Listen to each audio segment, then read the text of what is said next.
हाँ तो भैया गुड इवनिंग। स्वागत है आपका सारांश आईसीएस के इस प्लेटफॉर्म पर। जैसा कि आपको पता है कि अपन पढ़ रहे थे, तो क्या पढ़ रहे थे अपन?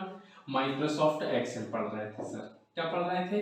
एम एस एक्सेल पढ़ रहे थे, ठीक है। अब एम एक्स एक्सेल में मैंने बहुत सारी चीजें आपको बता दी थी पिछली वीडियो में। जो रिबन है, रिबन वाले चैप्टर मतलब टॉपिक पे अपन रुके थे, तो वहीं से स्टार्ट करते हैं। शुरुआत करते हैं रिबन से। मैंने आपको बताया था रिबन क्या होता है, ठीक है। रिबन के बहुत सारे मेन्यू बता रहा था। तो ये जो आपको टैब दिखाई दे रही है, ये जो आपको दिखाई दे रही है, इसे क्या बोलते हैं? रिबन बोलते हैं। क्या बोलते हैं? रिबन बोलते हैं, है ना। ये लिखा हुआ है रिबन, लिखा हुआ है कि नहीं लिखा हुआ है? अब रिबन में बहुत सारे टैब होते हैं, जैसे फाइल होता है, होम होता है, इंसर्ट होता है, पेज लेआउट होता है, फॉर्मूलाज होता है, डाटा होता है, रिव्यू होता है, व्यू होता है, डेवलपर। ये बहुत सारे मेन्यू होते हैं। अब ये जो बहुत सारे मेन्यू होते हैं, इनका अलग अलग काम होता है। अलग अलग काम होता है, तो इनके अलग अलग काम के आधार पर अपन देख सकते हैं बहुत सारे मेन्यू होते हैं, तो इनका अलग अलग काम होता है। सबसे पहले आप जो देख रहे हो वो देख रहे हो फाइल। फाइल क्या होता है? फाइल के जरिए हम नई वर्कबुक को जोड़ सकते हैं, खोल सकते हैं। पहले से बनी हुई वर्कबुक को खोल सकते हैं।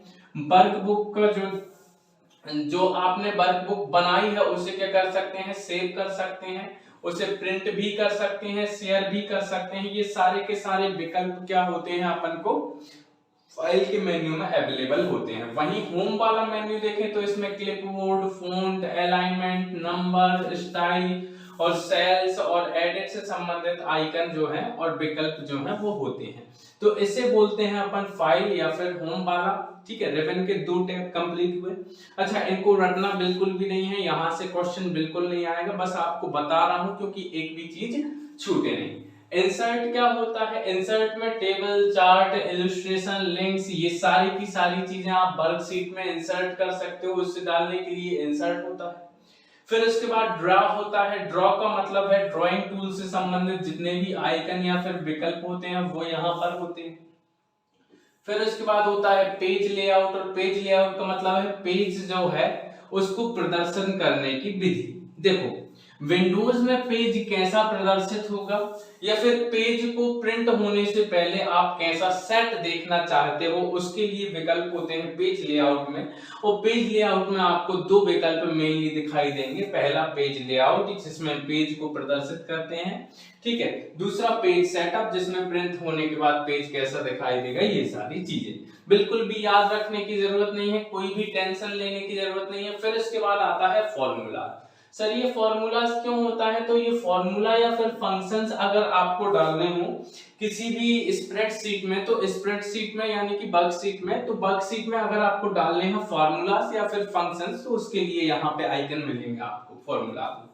और डाटा का क्यों होता है? डाटा को एंटर करने के लिए, जो डाटा आपने एंटर किया है उसको एडिट करना हो, प्रोसेस करना हो, सोर्ट करना हो या फिर फिल्टर करना हो, इसके लिए ये वाला ऑप्शन होता है डाटा का। फिर इसके बाद रिव्यू वाला ऑप्शन होता है। रिव्यू वाला ऑप्शन क्यों होता है? तो ये होता है प्रूफ रीडिंग के लिए। जब होता नहीं है अपन किसी चीज को क्या करते हैं, एक बार मोटा मोटा देख लेते हैं, मोटा मोटा जांच लेते हैं। क्यों जांच लेते हैं? क्योंकि उसमें कोई खराबी हो तो वो पता चल जाए, तो एक प्रूफ रीडिंग होती है, ठीक है। फिर इसके बाद एक्सेसिबिलिटी होती है, कमेंट्स होती हैं और लैंग्वेज आदि के विकल्प भी रिव्यू में होते हैं। फिर इसके बाद व्यू का ऑप्शन होता है, और व्यू जो है वो वर्कबुक को प्रदर्शित करने के लिए, जैसे व्यू, शो, हाइड, जूम, ये सारी चीजें होती हैं। हालांकि व्यू वाला जो है वो ज्यादा यूज नहीं करते, फिर भी आपको सब याद रखने हैं। अब आते हैं एड्रेस बार। सर ये एड्रेस बार क्या होता है, आप अच्छे से बताइए पहले फोटो में। तो ठीक है भैया, पहले फोटो बता देते हैं आपको। और ये फोटो आप जब देखोगे तो इसमें आपको दिखाई देगा फोटो में कि भैया ये जो बॉक्स है, ये जो बॉक्स है जिसमें क्या लिखा हुआ है, A1 लिखा हुआ है। A1 लिखा हुआ है, ये बॉक्स क्या कहलाता है? एड्रेस बार कहलाता है। क्या कहलाता है? एड्रेस बार कहलाता है। सर ये एड्रेस बार ऐसा क्यों होता है? एड्रेस बार ऐसा इसलिए होता है क्योंकि एड्रेस बार में क्या लिखा जाता है? एक्टिव सेल का एड्रेस लिखा जाता है। सर एक्टिव सेल मतलब क्या होता है? तो पिछली वीडियो आपने देखो कि उसमें पता चला होगा कि एक्टिव सेल आखिरकार क्या होता है। फिर एक्टिव सेल को जब आप देखोगे तो ये एक एक्टिव सेल है, क्योंकि इसकी बॉर्डर कैसी है भैया, हाईलाइटेड बॉर्डर है, तो ये एक एक्टिव सेल हो गया। अब इसका एड्रेस आप मुझे बताओ क्या होगा, बताओ बताओ। तो इसका एड्रेस जब आप देखोगे तो आप कॉलम का नाम पहले लिखोगे जो कि है ए, फिर उसके बाद रो संख्या लिखोगी यानी कि 1, तो इसका एड्रेस क्या हो गया, एड्रेस हो गया A1। अब ये जो A1 है वो कहां पे दिखाई दे रहा है आपको, यहां पे दिखाई दे रहा है, तो किसी भी एक्टिव सेल का एड्रेस कहां पर दिखाई देता है, तो सर एड्रेस बार में दिखाई देता है। इतनी बात हमको समझ में आ गई। अब जैसे ही आप एक्टिव सेल बदल कर दो, जैसे कि ये वाला अब एक्टिव सेल कर देता हूं, ये वाला एक्टिव नहीं है, तो इसका एड्रेस क्या होगा, डी, ऊपर से डी गिनेंगे, यहां से 3, तो 3, तो D3 क्या होगा, इसका एड्रेस होगा। अब यहां पर क्या दिखाई देगा, A1 दिखाई नहीं देगा, यहां पर दिखाई देगा D3।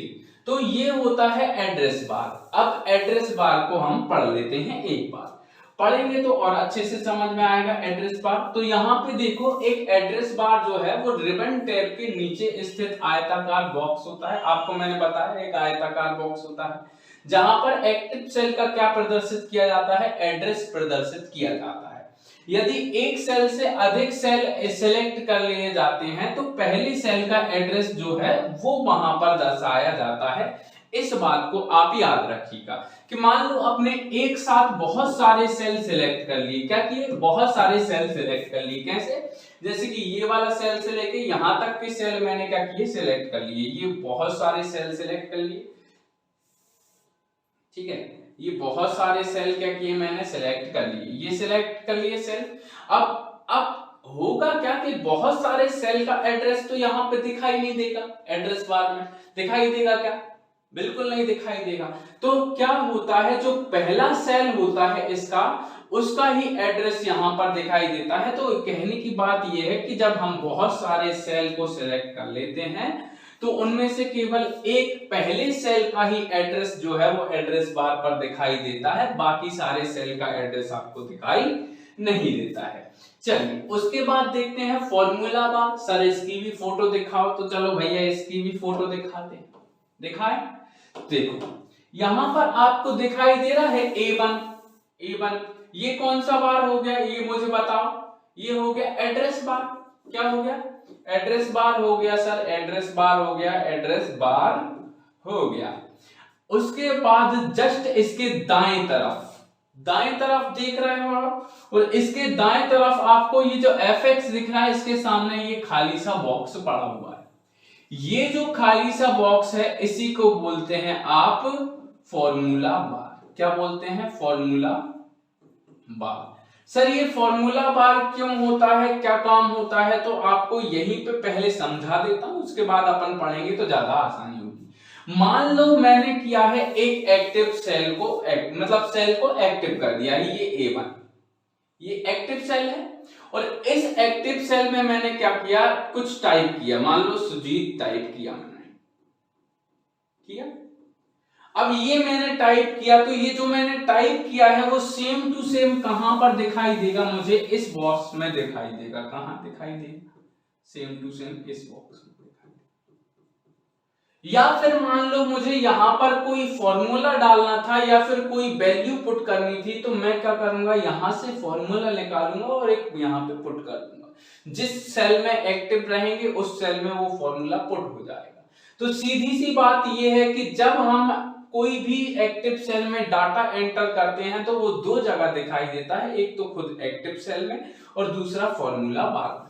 अब अगर आपको यहां से चेंज नहीं करना है किसी भी डाटा को, मान लो यहां पे मैंने सुजीत लिख लिया और इसको यहां से चेंज नहीं करना मुझे, तो मैं क्या करूंगा, यहां पर सेल एड्रेस डाल दूंगा, जो सेल एक्टिव करना है जिसमें गलत डाटा डल गया है वो डाल दूंगा, फिर उसके बाद यहां पे उस डाटा को डाल दूंगा जो मुझे अगला डालना है। तो ये वाला हटके वो वाला अपने आप डल जाएगा, क्योंकि दिखाई देने लगता है कि भैया कौन सा डाटा इस एड्रेस पे डला है, सेल में डला है।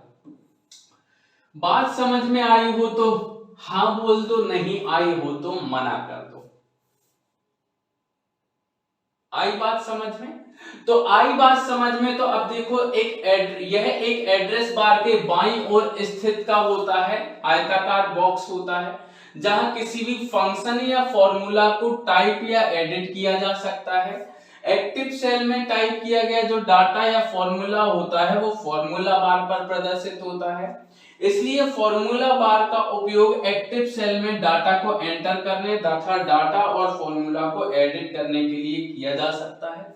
तो अब इसके बाद मैं आपको एक बात और बता रहा हूं कि ये जो जब फॉर्मूला डालते हैं, हम क्या डालते हैं, कोई भी फॉर्मूला डालते हैं, तो उसको फॉर्मूला को जब डालते हैं तो उसको फॉर्मूला को डालने से पहले आपको एक साइन बनाना पड़ता है। ये साइन है बराबर का साइन, यानी कि आपको बराबर का साइन जरूर डालना पड़ता है जब आप कोई फॉर्मूला लिखते हो। तो एक्सेल प्रोग्राम में जब आपको कोई फॉर्मूला का आरंभ करना है तो कहां से करोगे, बराबर के साइन से करोगे। क्वेश्चन पूछा जाएगा आपसे कि एक्सेल प्रोग्राम में बराबर मतलब फॉर्मूले का आरंभ कैसे होता है, तो आप बता देना बराबर के साइन से होता है। चलिए उसके बाद देखते हैं वर्कशीट विंडो। वर्कशीट विंडो क्या है भैया, तो वर्कशीट विंडो आपको फिर से फोटो की ओर ले जाऊंगा और फोटो की ओर ले जाकर आपको फोटो दिखाऊंगा।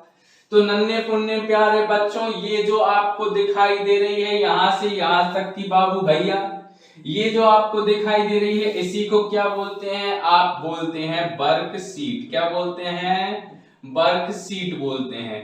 ये जो वर्कशीट है आपको जो दिखाई दे रही है, जी हाँ, ये जो आपको दिखाई दे रही है इसी को बोलते हैं वर्कशीट विंडो।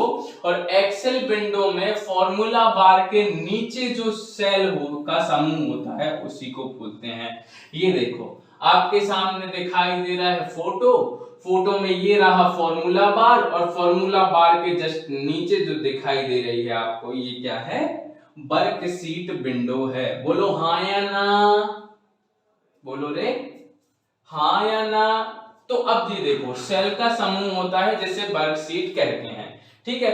फिर इसके बाद ये वर्कशीट वास्तव में एक्सेल का कार्य क्षेत्र होता है। जैसे डॉक्यूमेंट में डॉक्यूमेंट एरिया होता है, वैसे ही यहाँ पे वर्ड में क्या होता है, डॉक्यूमेंट एरिया होता है। यहाँ पे एक्सेल का कार्य क्षेत्र वर्कशीट होता है। यही डाटा को एंटर किया जाता है, एडिट किया जाता है और प्रोसेस किया जाता है। एक बार इसको रिवाइज कर लीजिए, जल्दी से स्क्रीन पर देख लीजिए, है ना।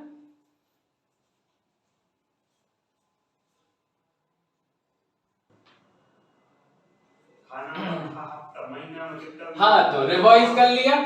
चलो आगे बढ़ते हैं, आगे बढ़ते हैं और देखते हैं कॉलम नेम क्या होता है। सर ये भी फोटो में दिखाओ, तुम तो फोटो के आदतन हो गए हो, बिना फोटो के तो काम ही नहीं चलता है।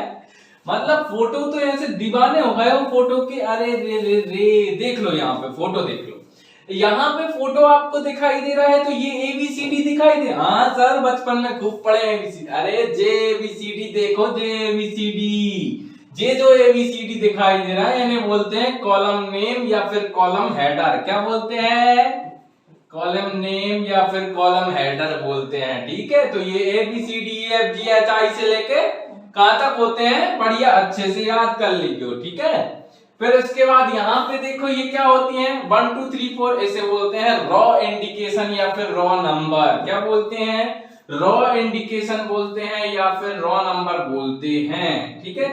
तो यहाँ पे देखो कॉलम नेम क्या होता है, वर्कशीट विंडो में सबसे ऊपर बाएं से दाएं, ऊपर देखा था बाएं से दाएं, बाएं से दाएं हॉरिजॉन्टली आड़े में आपको दिखाई दे रहे थे कॉलम नेम। दिखाई दे रहे थे कि नहीं दिख रहे थे, हाँ। कॉलम नेम को अंग्रेजी वर्णमाला के अक्षर, अंग्रेजी वर्णमाला A B C D E, चल अब नहीं सिखा रहा, इससे आगे आपको पूरे आते हैं, ठीक है। फिर इसके बाद देखते हैं row number. Row number worksheet window, ये भिंडी नहीं है, ठीक है, इसको क्या कर देना है, विंडो कर देना है। तो वर्कशीट विंडो के बाएं और ऊपर से नीचे की ओर दिखाई दे रहे थे। यहां पर वर्कशीट विंडो थी, ये वर्कशीट विंडो थी और वर्कशीट विंडो के यहाँ पे 1 2 3 4 ऐसा लिखा हुआ था। ये क्या कहला रही थी, आपकी रॉ नंबर कहला रही थी या रॉ इंडिकेशन कहला रही थी, इतना आपको याद रखना है। और ये जो रॉ नंबर होते हैं ये ड्रॉ कर लेना, ठीक है। रॉ नंबर होते हैं उनको अंकों में दर्शाया जाता है। ठीक है, फिर इसके बाद देखते हैं सीट टैब। सर ये सीट टैब क्या होता है? तो ये वर्क सीट विंडो के सबसे नीचे वाली रिबन होती है। फोटो फोटो, अरे रे रे रे, चलो फोटो दिखाते हैं आपको। और यहाँ पे आप देख रहे हो फोटो में आपको दिखाई दे रहा है, क्या दिखाई दे रहा है कि ये जो आपके यहाँ पे हैं इनको बोलते हैं सीट टैब। क्या बोलते हैं इसको? सीट टैब बोलते हैं। सीट टैब में क्या होता है, कई सारी सीट जो वर्क बुक में है, मैंने बताया था ना आपको शुरुआत में कि एक वर्क बुक जो होती है वो बहुत सारी वर्क सीट से मिलकर बनी होती है। तो ये जो वर्क सीट होती है, ये वर्क सीट बहुत सारी हो सकती हैं। एक वर्क बुक में इन डिफॉल्ट रूप से कितनी वर्क सीट होती हैं, ये आंसर करो मुझे। कितनी होती हैं डिफॉल्ट रूप से?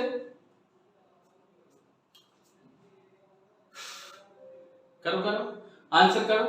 तो आपको मैं बता दूं यहां पर वर्क सीट होती हैं 3। कितनी वर्क सीट होती हैं? बाय डिफॉल्ट 3 होती हैं। अच्छा, इससे बढ़ा या घटा सकते हैं क्या? हाँ सर, बिल्कुल बढ़ा या घटा सकते हैं।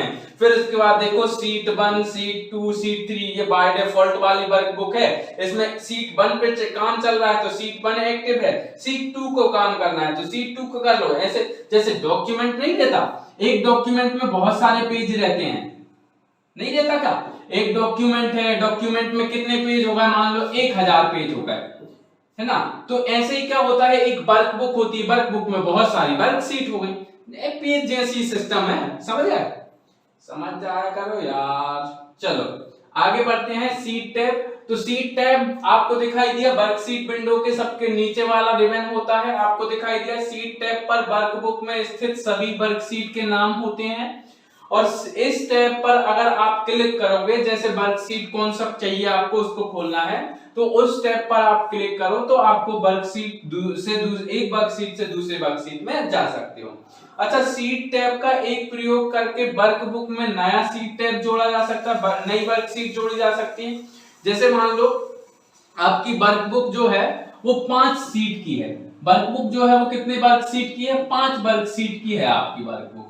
तो आपको क्या करना है, 6वीं वर्कशीट चाहिए, 6th वाली चाहिए। तो आप कहां क्लिक करोगे? आप यहां पे सीट टैब पर क्लिक करोगे और सीट टैब में वर्कबुक में एक नई वर्कशीट वहां से जोड़ सकते हो, या पुरानी वर्कशीट का आप नाम भी बदल सकते हो, ये भी काम आप कर सकते हो। तो आपको समझ में आया सीट टैब क्या होता है? सीट टैब कहां पे होता है? वर्कशीट विंडो के सबसे नीचे लेवल में होता है। सीट टैब वर्कबुक में स्थित वर्कशीट का जो क्या बोलते हैं नाम दर्शाता है, और काफी सारी चीजें आपको पता चली। अब देखते हैं व्यू बटन। अरे photo photo photo photo photo, मैं कभी कभी सोचता हूं कि आपको इतने फोटो लेके आऊं, पर यहाँ पे इस वाली पीडीएफ में एक ही फोटो से पूरा काम हो गया। ये देखो, ये दिख रहे हैं आपको, इनको बोलते हैं व्यू बटन। क्या बोलते हैं इनको? View button. कितनी दिखाई दे रही हैं सर? 1 2 3। कितनी दिखाई दे रही हैं? 3 दिखाई दे रही हैं। तो व्यू बटन कितनी होती हैं? 3 ही होंगी, अब 3 दिखाई दे रही हैं। देखो स्टेटस बार के वो जो बार दिखाई दिया था ना आपको आड़े में, यहाँ पे वो स्टेटस बार था। और स्टेटस बार में दाएं भाग पे, दाएं भाग यही होगा ना, राइट हैंड दाएं भाग पे स्थित होती हैं, वही थी 3। और ये 3 आइकन होती हैं वर्क सीट पर अलग अलग व्यू को प्रदर्शित करने के लिए। और ये 3 आइकन कौन कौन से होते हैं? पहला होता है नॉर्मल लेआउट व्यू, दूसरा होता है पेज लेआउट व्यू, और तीसरा होता है पेज ब्रेक व्यू। कौन सा व्यू होता है? Page break view. तो 3 व्यू जल्दी से मुझे बता दो कौन कौन से होते हैं? Normal layout view, page layout view और पेज ब्रेक व्यू। कौन कौन से होते हैं? Normal layout view, page break view, sorry page layout view और पेज ब्रेक व्यू। तीनों तरीके के पता चल गए। अब उसके बाद आते हैं सेल रेंज पे। ठीक है, अच्छा इनके बारे में डिटेल में बता देता हूं थोड़ा सा व्यूज के बारे में। पहला होता है नॉर्मल लेआउट व्यू, जो वर्कशीट का सेल और कॉलम के नाम से जो नॉर्मल दिखाई देता है ना, फोटो में आपको अभी दिखाई दे रहा था बार बार, वो नॉर्मल लेआउट व्यू था। फिर पेज लेआउट व्यू में क्या होता है, यह एक्सेल पेज को प्रिंट होने के बाद कैसा दिखाई देगा, उसमें हेडर के कहां पर आएगा, फुटर कहां पे आएगा, मार्जिन कहां पे होगा, ये सारी चीजें प्रदर्शित करता है पेज लेआउट व्यू। देन उसके बाद आप देखोगे पेज ब्रेक व्यू, यह व्यू पेज प्रिंट करने के बाद पेज ब्रेक कहां पर होगा ये बताता है, कौन सा, पेज ब्रेक व्यू। फिर उसके बाद आते हैं सेल रेंज पर, तो एक्सेल में दो या दो से अधिक सेल के समूह को क्या बोलते हैं, सेल रेंज बोलते हैं। सर समझ में नहीं आया, अरे आएगा कैसे समझ में, आएगा तो समझ में तब जब आप क्या करोगे, फोटोज को देखोगे। देखो भैया फोटोज, एक सेल है ये, ऐसे ही बहुत सारे सेल एक साथ सिलेक्ट कर लूं मैं, कर लिया, और ये जो सिलेक्ट किए हैं तो ये बहुत सारे सेल का एक समूह बन गया, समूह ऑफ सेल बन गया, समूह ऑफ सेल। और ग्रुप ऑफ सेल्स जो बना है इसको क्या बोलेंगे, सेल रेंज बोलेंगे। क्या बोलेंगे, सेल रेंज बोलेंगे। बोलेंगे कि नहीं बोलेंगे, बोलो यार तुम, यार ऐसे बोल देते हो बिल्कुल, मतलब जैसे कि मैं पढ़ा के निकल जाऊंगा बस।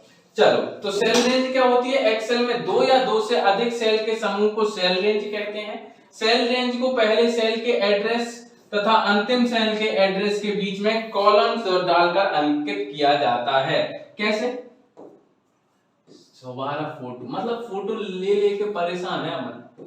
देखो ये एक सेल रेंज है, ये जो मैंने आपको रेड से किया है ये एक सेल रेंज है, और इस सेल रेंज को अगर मुझे इंडिकेट करना है तो मुझे क्या करना पड़ेगा, पहली सेल का एड्रेस, पहली सेल का एड्रेस क्या है, A1 है, और लास्ट सेल का एड्रेस, इसका एड्रेस, लास्ट सेल का एड्रेस क्या है, तो D4 है। क्या है, D4 है। अब इस सेल रेंज को अगर मुझे प्रदर्शित करना है, दर्शाना है, तो मैं क्या करूंगा, A1 फिर कॉलम का साइन लगाऊंगा, फिर उसके बाद D4 लिख दूंगा। तो ये क्या हो गई, मेरी A1 से लेके D4 तक की सेल रेंज हो गई। तो सेल रेंज को प्रदर्शित करना आया, आ गया। इसमें बीच में क्या लगाया जाता है, इस साइन को क्या बोलते हैं, इस साइन को बोलते हैं कॉलम। क्या बोलते हैं, कॉलम।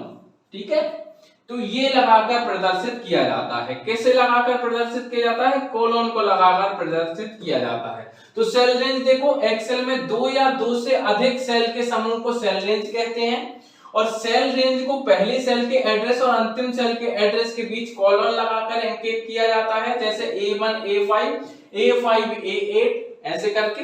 ठीक है, फिर इसके बाद आगे देखो, आगे आते हैं सेल और सेल रेंज को सिलेक्ट करना। मान लो आपने कोई सेल लिया, उसको सिलेक्ट करना है, या फिर सेल रेंज लिया, उसको सिलेक्ट करना है, तो आपको सेल रेंज को सिलेक्ट करने के लिए क्या करना पड़ेगा, तो यहाँ पे देखो, आप सीधे, अब फोटो नहीं दिखा रहा, आप आदतन हो गए हो फोटो के। किसी सेल को सिलेक्ट करने के लिए पहले आपको क्या करना पड़ेगा, या तो आप उस सेल पर क्लिक कर दो, कौन सा सेल आपको सिलेक्ट करना है उस पर, या फिर कीबोर्ड एरो की सहायता से, एरो की जो होती है ना, एरो की ऐसी होती है चार, 1 2 3 4 ऐसी होती हैं। तो एक मान लो यहां पे ऐसे मैं आपको बना दूं एक, ठीक है, यहां पे ये वाला सेल जो है वो एक्टिव है। अब मैं अगर ये वाली एरो की दबाऊंगा तो ये जो सेल है वो इस तरफ खिसक जाएगा थोड़ा सा, तो अब मेरा जो एक्टिव सेल है वो बदलकर ये हो जाएगा। अगर मैं नीचे वाली एरो की दबाई तो मेरा एक्टिव सेल ये हो जाएगा। तो ऐसे करके चेंज कर सकता हूं मैं एक्टिव सेल को। तो एरो की सहायता से, कीबोर्ड में एरो की सहायता से भी क्या कर सकता हूं, मैं सेल कर्सर को वांछित सेल तक ले जा सकता हूं, या फिर तीसरा काम और कर सकता हूं। क्या कर सकता हूं, एड्रेस बार दिखाया था आपको मैंने, अरे सर भूल गए, पहले बार दिखाया था, भूल गए। यहां पे देखो, ये आपको एड्रेस बार दिखाई दे रहा है ये, और इस एड्रेस बार में आप जिस भी सेल को एक्टिव करना चाहते हो उस सेल का जो एड्रेस है, जैसे मान लो मुझे इसको एक्टिव करना है, इसको, तो इस सेल का एड्रेस क्या है, इस सेल का एड्रेस है H, और यहां से देखूंगा तो 7वें नंबर पे, तो इस सेल का एड्रेस क्या हो जाएगा, H7। अब मुझे इसको एक्टिव करना है, तो यहां पे क्या टाइप कर दूं मैं, इसे हटा के यहां पे H7 टाइप कर दूं, तो ये वाला सेल एक्टिव हो जाएगा।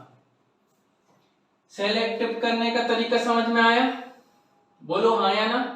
अगर समझ में आया तो ठीक है, नहीं समझ में आया तो कोई बात नहीं, फिर अपन क्या करेंगे, आगे पढ़ेंगे, सीधी सी बात है। तो सेल को एक्टिव करना या सिलेक्ट करना आ गया। अब देखते हैं सेल रेंज को कैसे सिलेक्ट किया जाता है। चलो भैया सेल रेंज को सिलेक्ट करते हैं। तो अगर सेल रेंज को सिलेक्ट करना है तो सिलेक्ट किए गए सेल के चारों ओर, अच्छा ये तो सेल का ही चल रहा है, अभी सेल रेंज को सिलेक्ट करना आगे आएंगे, ठीक है, ये आगे आएगा, ठीक है, आप टेंशन मत लो, किसी सेल रेंज को सिलेक्ट कैसे करेंगे उसको। अभी सेल का ही चल रहा है। किसी सेल को अगर हम सिलेक्ट करते हैं तो उसके चारों ओर एक गहरा बॉर्डर बन जाता है, बिल्कुल बन जाता है। फोटो दिखा देते हैं आपको, कहाँ बना है। हाँ सर बना है, बार बार मत दिखाओ, परेशान मत हो। अरे परेशानी की क्या बात है, ये आप देखो गहरा बॉर्डर दिखाई दे रहा है, तो ये क्या है, आया समझ में? आ तो गया, मुझे लग रहा है आ गया है, ठीक है। तो सिलेक्ट किए गए सेल के चारों ओर गहरा दिखाई, बॉर्डर जो होता है गहरा बॉर्डर दिखाई देता है, और उसका कॉलम नाम और रो संख्या हाईलाइट हो जाती है। हाईलाइट हुई थी, देखी मैंने नहीं देखी यार, हुई थी शायद, देख लेते हैं, फोटो देखें, हाईलाइट हुई थी। अरे हाँ रे हुई तो है, ये देखो, ये वाला मान लो ये वाला एक्टिव है तो इसके ऊपर की जो कॉलम है वो हाईलाइट हो गया, और रो की संख्या भी। वाह यार कितना चमत्कार हो रहा है इसमें, हो रहा है ना, हाईलाइट हो गई। मतलब समझ रहे हो बात को, कि अगर आप किसी सेल को सिलेक्ट करते हो तो उस सेल के कॉलम का नाम और रो की संख्या दोनों क्या हो जाएंगी, हाईलाइट हो जाती हैं। और पूरे कॉलम को सिलेक्ट करने के लिए उस कॉलम पे नेम पर क्लिक करना होता है। मतलब कॉलम नेम पर आप क्लिक कर दो, पूरा कॉलम सिलेक्ट हो जाएगा। अच्छा कैसे, देखो जैसे मान लो ये बात थोड़ी सी पेचीदा है, प्रश्न बनता है, ठीक है, ध्यान से सुनिएगा, समझ में आएगी। मुझे ये पूरा का पूरा कॉलम जो है वो सिलेक्ट करना है, ये पूरा का पूरा कॉलम, या फिर ये पूरा का पूरा कॉलम मुझे सिलेक्ट करना है। तो मैं क्या करूंगा, मैं इस पर क्लिक कर दूंगा, किस पर क्लिक कर दूंगा, बी पर क्लिक कर दूंगा, तो बी का पूरा कॉलम सिलेक्ट हो जाएगा। अगर मान लो मुझे ये वाली रो सिलेक्ट करनी है, ये वाली रो सिलेक्ट करनी है, तो क्या करूंगा, तो सर सीधी सी बात है, आप 3 पे क्लिक कर दो, तीसरे नंबर की रो पूरी सिलेक्ट हो जाएगी। अरे वाह समझ गए बिल्कुल, मतलब चुम्मेश्वरी परफॉर्मेंस दे रहे हो आप और सीखते चल रहे हो कंप्यूटर। वाह यार तुम तो मान गए मतलब। चलो आगे बढ़ते हैं, आगे देखते हैं कि पूरे कॉलम को सिलेक्ट करना है तो उस कॉलम के नेम पर क्लिक करोगे, पूरे रो को सिलेक्ट करना है तो अरे रोल नंबर नहीं है, रो नंबर है। कैसे टाइपिंग मिस्टेक करते हैं ना कंप्यूटर वाले भी, तो रो नंबर पर क्लिक करोगे आप, ठीक है। अब किसी सेल को सिलेक्ट करके अगर टैब बटन आप दबाते हो तो कर्सर क्या होता है, एक सेल दाएं चला जाता है। कर्सर कहां चला जाता है, एक सेल दाएं इस साइड चला जाता है। मान लो मैंने एक सेल सिलेक्ट किया, ये सेल लिया, ये सेल मेरा एक्टिव है। अगर मैं टैब बटन दबाऊंगा तो ये जो यहाँ पे मेरा कर्सर था ना, ये एक सेल दूसरे में कूद जाएगा, दूसरे टैब में पहुंच जाएगा, ठीक है, एक सेल दाएं चला जाता है। फिर उसके बाद देखो जैसे A5 में करूंगा ना तो B5 में पहुंच जाएगा, एक सेल आगे की तरफ, दाएं की तरफ। लेकिन अगर मैं एंटर बटन को दबाऊं तो क्या होगा सर, टैब बटन को दबा रहा हूं तो एक सेल दाएं की तरफ चला जा रहा है ना। देखो फोटो में दिखाता हूं तब अच्छे से क्लियर होगा। हाँ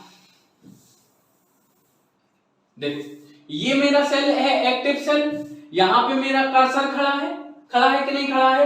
अब इसमें अगर मैं टैब बटन दबा दूं, कीबोर्ड में टैब बटन दबा दूं तो ये कर्सर कूद के यहां पे चला आएगा, इस वाले सेल में चला आएगा। लेकिन अगर मैं एंटर बटन दबाता हूं, कौन सी बटन दबाता हूं, एंटर बटन दबाता हूं, एंटर, तो क्या होगा, ये जो कर्सर है वो नीचे वाले सेल में आ जाएगा, नीचे वाले सेल में, तो एक सेल नीचे आ जाता है। तो अब मैं आपसे क्वेश्चन पूछूं कि अगर मैं टैब बटन दबाऊं तो मेरा कर्सर कहां आएगा, दाएं की तरफ आएगा या फिर नीचे की तरफ आएगा, तो आप बताओगे सर सीधी सी बात है A5 से B5 पे जाएगा।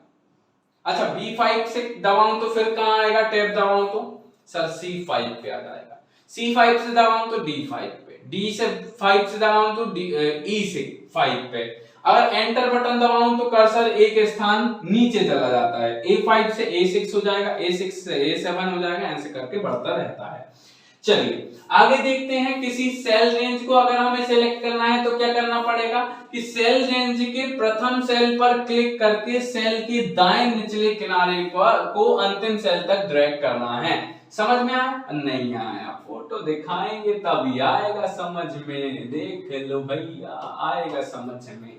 यहां देखो, देख रहा है, ये जो आपको दिखाई दे रहा है, यहाँ पे छोटा छोटा आपको बॉक्स दिखाई दे रहा है कि ये छोटा छोटा सर दिखाई तो दे रहा है, लेकिन हल्का हल्का दिखाई दे रहा है। जूम करके देख लेना, पीडीएफ मिले तो। ये जो आपको देखने को मिल रहा है, इसको आप माउस से ऐसे पकड़ो, माउस से पकड़ लिया, लो मैंने पकड़ लिया, लो पकड़ लिया, पकड़ के मैं ऐसे करके यहाँ से खींच लूं तो यहां तक की सेल रेंज सिलेक्ट हो जाएगी कि नहीं हो जाएगी? मुझे बताओ, हो जाएगी कि नहीं हो जाएगी? बोलो, हो जाएगी ना। तो यहां से लेके यहां तक की सेल रेंज सिलेक्ट करने के लिए मुझे क्या करना पड़ेगा? माउस के जरिए मैं क्या करूं, इसको पकड़ के यहां तक ले आऊं, तो इसे बोलते हैं सेल रेंज को सिलेक्ट करना। एक तो ये काम कर सकता हूं, ठीक है भैया, आपको समझ में आ गया। सेल रेंज को अगर सिलेक्ट करना है तो मुझे सेल रेंज को सिलेक्ट करने के लिए ये मैं कर सकता हूं। तो सेल रेंज के प्रथम सेल पर क्लिक करके सेल के दाएं निचले किनारे पर जो अंतिम सेल तक ड्रैग कर दो, सिलेक्ट हो जाएगा। या आ जाता है तो दूसरा काम भी कर सकते हो, ये तो कर ही सकते हो, दूसरा काम भी कर सकते हो। दूसरा काम क्या कर सकते हो? कीबोर्ड एरो की द्वारा सेल कर्सर को प्रथम सेल तक ले जाएं, अब शिफ्ट प्लस एरो की द्वारा अंतिम सेल तक ले जाएं। अब समझ में नहीं आया, आएगा कैसे? फोटो नहीं दिखाया, फोटो दिखाते हैं तब समझ में आएगा। फोटो भैया कहां गए थे? तो अंडे की टोकरी में सो रहे थे, ठीक है।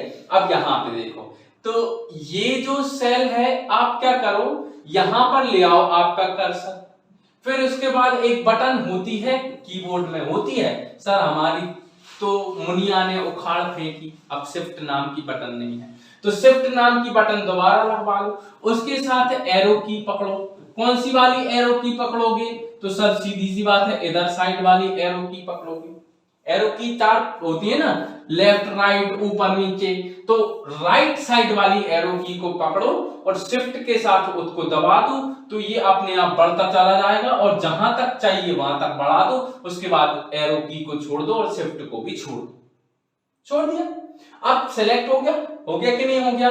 तो सेल रेंज को सिलेक्ट करना आपको लगभग आ गया है, उम्मीद करता हूं सेल रेंज सिलेक्ट करना आपको आ गया। तो सेल रेंज को सिलेक्ट करने का मतलब है कि कीबोर्ड की एरो की द्वारा सेल कर्सर यानी कि वो जो खड़ा हुआ कर्सर था वो आपका फर्स्ट वाले सेल पे ले जाओ, जिस सेल से आपको सिलेक्ट करना है वहां से ले जाओ। अब शिफ्ट और एरो की द्वारा अंतिम सेल तक ले जाओ, सेल सिलेक्ट हो जाएगा।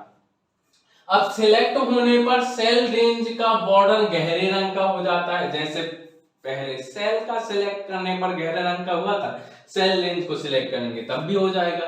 तथा पहले सेल को छोड़कर पूरे सेल रेंज हाईलाइट हो जाते हैं। और नई बात पता लगी, मैं आपसे प्रश्न पूछूंगा, प्रश्न ये रहेगा कि भैया अगर मैंने किसी सेल रेंज को सिलेक्ट किया है, सेल रेंज बता देता हूं, A1 से लेके कहां तक सिलेक्ट किया है, D6 तक सिलेक्ट किया है, ये सेल रेंज है, यहाँ पे कॉलम द्वारा प्रदर्शित करते हैं। अब इस सेल रेंज में कौन सा सेल हाईलाइट नहीं रहेगा? तो सर प्रथम वाला हाईलाइट नहीं रहेगा, बाकी सारे जो सेल हैं वो हाईलाइट हो जाएंगे। तो सेल रेंज में क्या होता है, जब हम सिलेक्ट करते हैं तो पहले सेल को छोड़कर पूरा सेल रेंज जो होता है वो हाईलाइट हो जाता है। किसी अन्य सेल पर अगर क्लिक करते हैं तो जो सेल या सेल रेंज आपने सेलेक्ट किया है तो वो डीसेलेक्ट भी हो जाती है। जैसे मान लो किसी सेल को मैंने सिलेक्ट कर लिया है, किसी सेल रेंज को सिलेक्ट कर लिया, उसके बाद दूसरे किसी सेल पे अगर मैं क्लिक करता हूं तो वो सेल रेंज जो सिलेक्ट की थी वो डीसेलेक्ट भी हो जाती है। डीसेलेक्ट मतलब सिलेक्शन हट जाता है, ठीक है।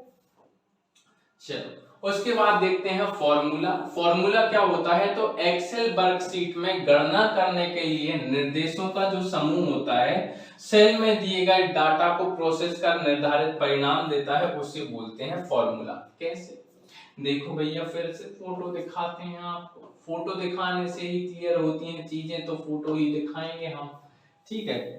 अरे मिट जा भैया, अब फोटो दिखाना है क्लियर वाला। तो अब यहाँ पर देखो तो आपको पता चलेगा ये fx है।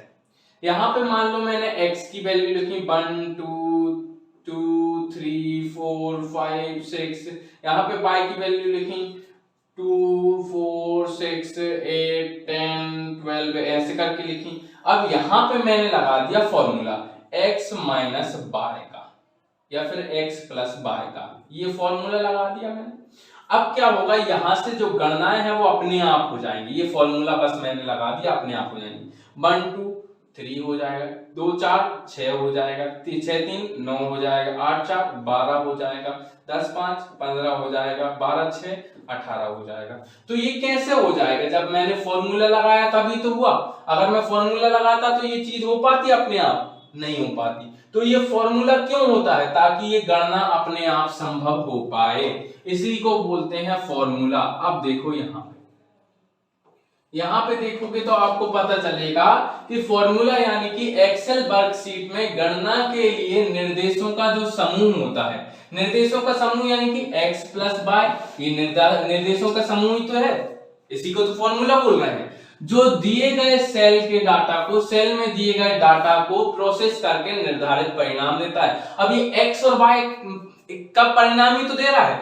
x की वैल्यू अलग थी, y की वैल्यू अलग थी, अब दोनों का परिणाम कौन दे रहा है, x प्लस y दे रहा है ना। और तो x प्लस y क्या हो गया भैया, x प्लस y क्या हो गया, बताओ मुझे क्या हो गया, x प्लस y हो गया फॉर्मूला।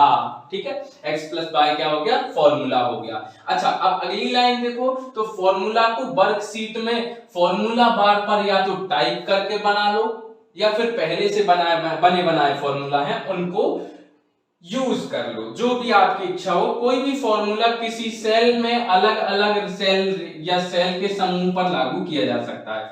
आप अगर चाहो तो उस सेल के एक सेल पर लागू कर सकते हो इस फॉर्मूला को, x प्लस वाई को, या पूरे सेल के समूह पर लागू कर सकते हो इस सेल को। ये बात आप याद रखिएगा।